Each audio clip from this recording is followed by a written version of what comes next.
Hi, I'm Jonathan Libman. I'm playing Peter Parker in The Outstanding Spider-Man, and I am so lucky to be joined by my co-star.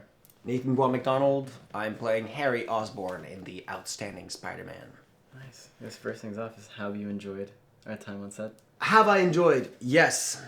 It's an indie project, right? So it starts from everyone's passion. It's so collaborative, yeah. Everyone's involvement.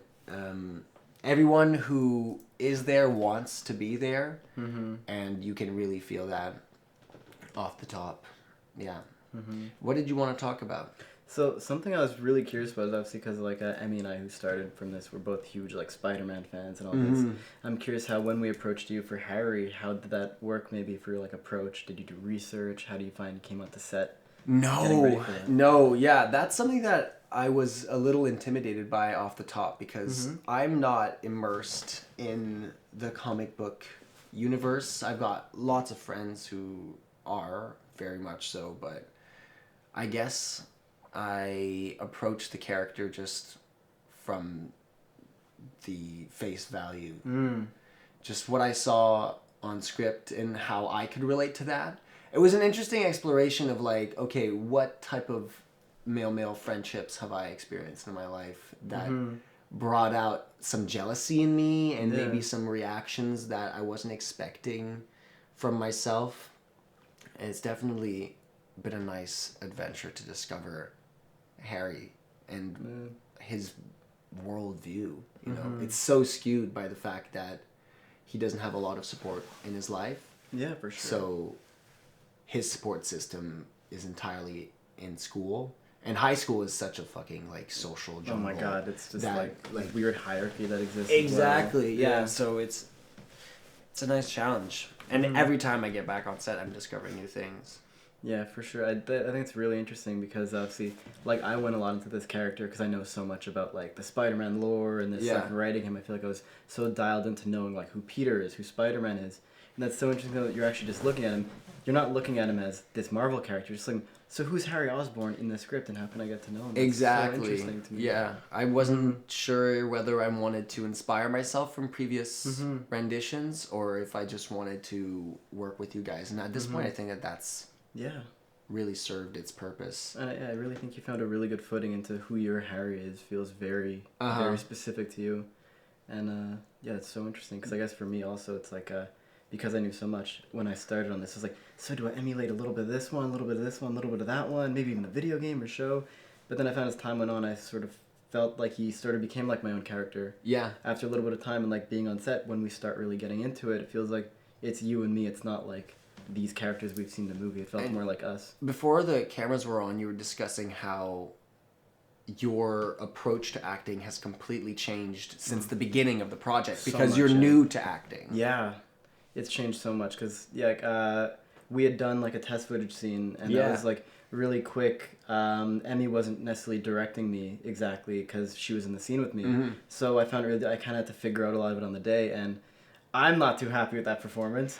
But people say you it's say okay. that you say that, okay. but Emmy sent me that when she pitched Harry to me initially, and not only was I okay, this looks good. Yeah, thank you. This is serious work on all fronts, but I was also Jonathan can act. Really? Because we had worked together prior to this project, but never as actors. Yeah, so I was always behind the camera. Yeah, I was excited to see where that great. would take you. I really appreciate that.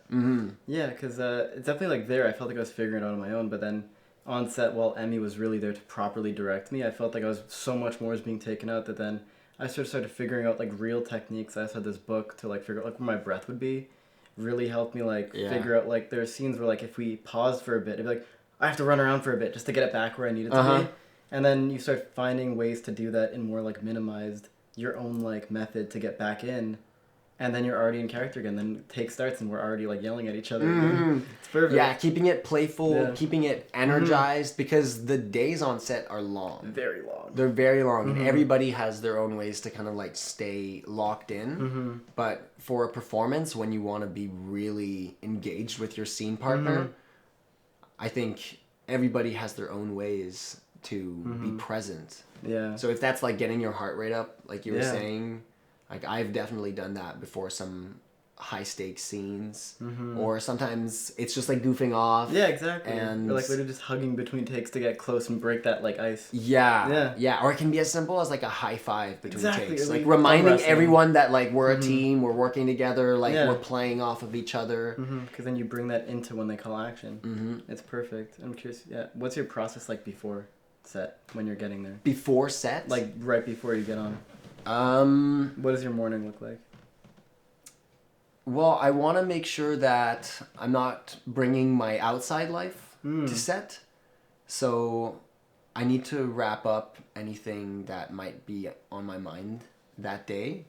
But otherwise, it's like, no, this is my commitment for today. This is what I'm focusing on. And if I have like extended breaks, then I can go and work on something else, which I enjoy doing. That way I'm not just like overworking myself on the day of. But it's pretty flexible. I think I'm constantly rediscovering who I am, what I need to do to get ready to be in character and to be present and to be a nice energy on set as well, because that feeds everybody. Yeah, that really sets a tone. Yeah. Is how you come with your energy and your vibe. Mm-hmm.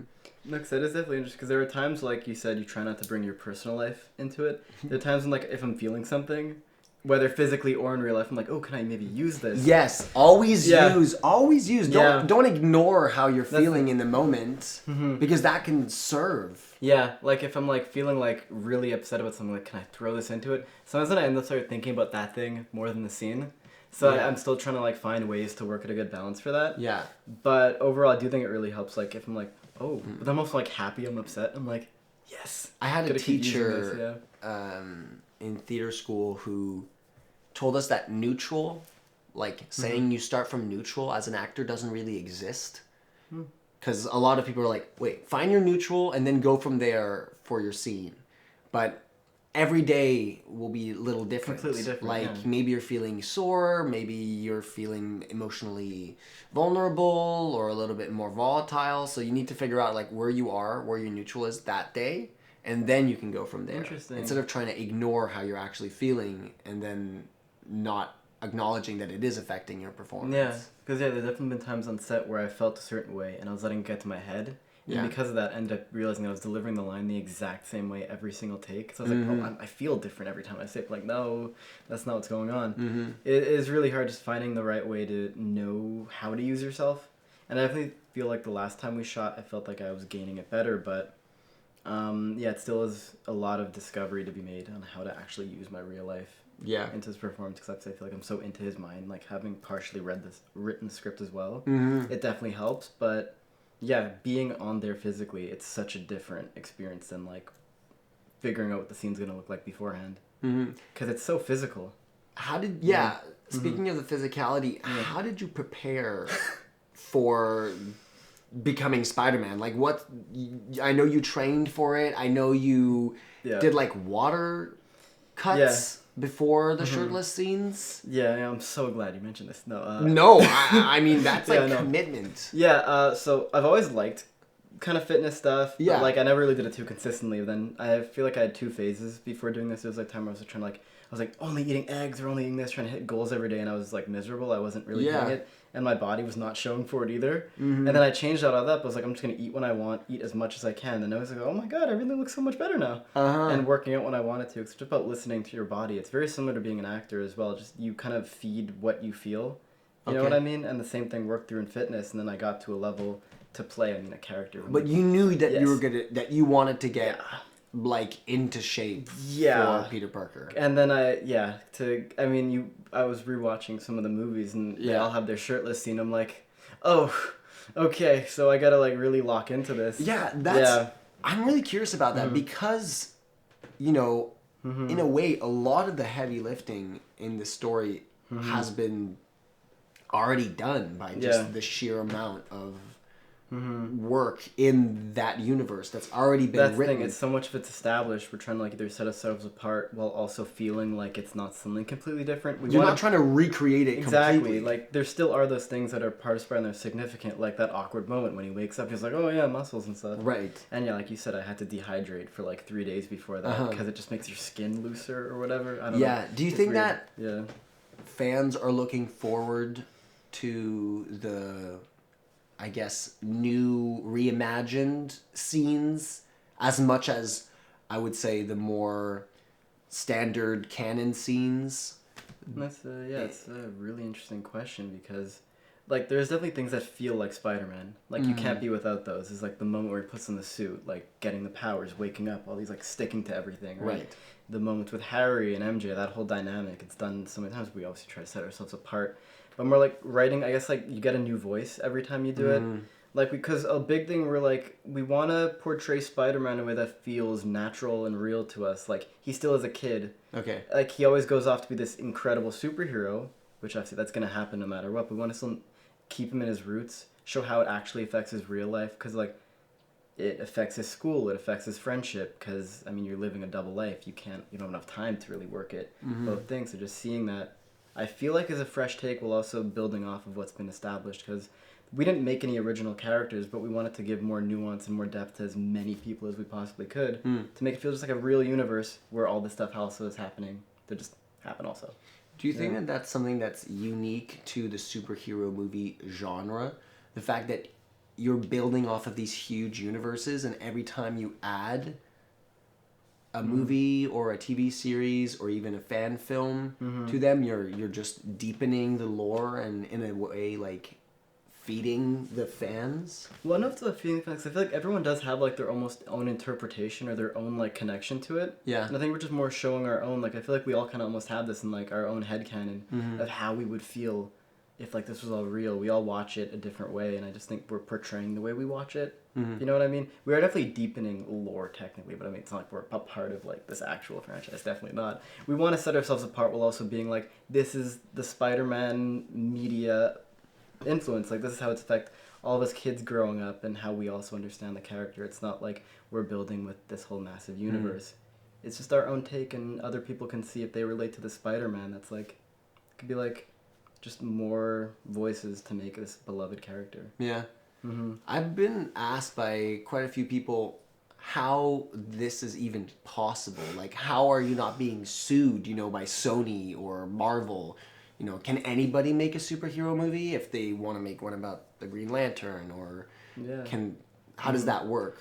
So we're making this purely out of passion. Like, we can't make money on this project obviously because we don't own the rights to the characters. Okay, so you can make you can make a project, you can advertise it as much as you want, you can collect donations in order to create the project, but it has to be without the objective of making profit. Exactly, yeah. We're making this purely out of our love for the character, out of our love for filmmaking and story and just character. Just all of that comes together to make such a passionate, ambitious movie.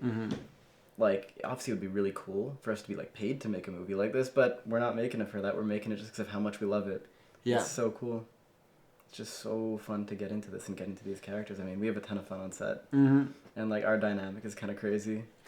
Yeah, I didn't expect that off the top, honestly. I didn't know what it would be like to act in this movie, but a lot of the scenes are so well constructed that I feel like the heavy lifting has already been done. I know. I don't know if she to diminish the work you're doing. You're bringing so much life to this movie. I appreciate it. I really do, and I enjoy getting into this character, but I do feel like it is built in a way that allows for those connections to really come alive. No, I really appreciate that. Yeah. But because with the way we've constructed this, and then when we're acting in scenes with you, me, and Emmy, or any other character, we end up bringing ourselves to random places we weren't expecting. Like, improvisationally, there's so much space for us to throw in what we want to. Because, like, if we're feeling, like you said, just as present as possible, if we've been doing these takes, we're in our characters. The most random things start coming out of our mouths, but it feels natural because, like, we're playing these people. Yeah. Like, there's so many different versions of our scenes because we're like, oh, we ended up taking it in this direction. A little bit more flirting here, a little bit more playfulness, or, like, a little bit more angst. I'm just curious, do you have, like, more experience in that? Because I know you've done so much acting in your life where you really get so much room to just find your characters in scenes almost in different ways. Wait, what do you mean? Like, I'm just curious, is this, like, a common thing? Because I'm new to acting. And I'm just finding so much fun taking scenes wherever it feels natural. Is that a thing that often happens, or like do you maybe develop that improvisation? I've had way more flexibility in this project than I've had in most of what I've done otherwise. I'm also like quite new Yeah. to my career. I'm lucky enough to say that I can do it professionally in sure. lots of different ways. But for film and TV, this is really the type of project that I want to be working on more often. Awesome. Yeah. Because I have a say, because there's room for that type of exploration. Yeah. And because I get along with everybody. Yeah. On set. I just found that we all get to like almost stay in characters between takes and out of takes. Like we're all running around. It's like summer camp out there. It does. It does feel like a playground, which is probably for the best. I think definitely. that translates on screen. Because we're like high school kids. Yeah. We're having fun even if we all hate each other, all love each other. Do you feel like working on such an ambitious project and putting in this much work towards, a creative outlet actually stimulates you as an artist? Because you're still in film school, you're still creating your own projects while working on this. So do you think that the fact that you're just keeping yourself busy and like alive as a filmmaker and now an actor, do you think that allows you to pursue your other projects with even more vigor? I think it's skyrocketed every amount of passion I have in my body. Obviously, I didn't realize how passionate I'd be about acting before this. Like, writing used to be like my big passion. Some directing too, but it was almost always writing. Yeah. Literally, like, since we wrapped this last portion that we shot, acting is like hit up right there. Like, every time I'm on set, I'm just loving this stuff even more. Like, I have a bunch of other projects we have lined up in the future that are really cool stuff that I'm really excited about. And I'm like, I'm still so developed into this, but I'm like, I can't wait to just make more art, more movies, more shows, anything, acting. It just, like, because it feels like when we're on set, it feels like this is what I was put on this earth to do. Is just make art, make story, make movies. And it's just, the more I do that, the more I want to do it. And I'm so happy. I have not hit my burnout yet, but I'm so excited. Yeah, I think that you're finding a way to follow it sustainly. Yeah, like it's making me write more because I'm like, I'm enjoying this so much. I want to write more. I'm doing this so much. I'm asking my friends, hey, can I act in your movie? Because I'm like, it's so fun. I don't want to stop. Like, this is the type of busy where I'm like, I don't get home at the end of the day. I'm like, I'm like literally like, I get home and I want to talk about my busy because it's so fun. Yeah. I don't know if you find that too when you're acting on set. Like, you just come home and you feel energized almost because of the art you're doing. Yeah. It's so fun. Even if your body's tired, I come home and I turn into I'm doing it right now. Yeah. You come home and you just start yapping about so much. Yeah, because you're invested and you care and you have an opinion about what you're working on. I think we're in a really privileged position in Canada and even in Quebec specifically. Yeah. Massive film stuff here. Yeah, we have a lot of resources. We have a lot of community support. And in a way, also, I think we're part of a generation that can find people to collaborate with more easily than ever. So that seems to be at the forefront of projects like this. I also love that the more we work on this, the more people we're meeting because people are collaborating on it. They're like, oh, I'd love for you to help on this thing. Yeah. We're like almost branching out from this one project within because we're meeting so many That type of momentum is contagious. Yeah. It's amazing. Like, there's so many people talking like, I'd love to have you on this thing. They're like, oh my God, I'd love to help you on that. Because we're finding this synergy that just works so well on sets. And because it's, I mean, it almost feels like a bubble, but the bubble keeps getting bigger. It's amazing. And I feel like I can almost anticipate that we'll be looking back on this interview in like 10 years time and be like, whoa, like I had no idea what would be coming up, because like the more we make, the more we want to make, and we're not going to stop. I think there's definitely that idea of having momentum, but it's also like, I think this is the root of everything. This is what we're planting the seeds for our growth as artists, as creators, by working on projects like this. And also finding the right people to work with. The chemistry that you build are just going to last as long as you chemistry is so important. Yeah.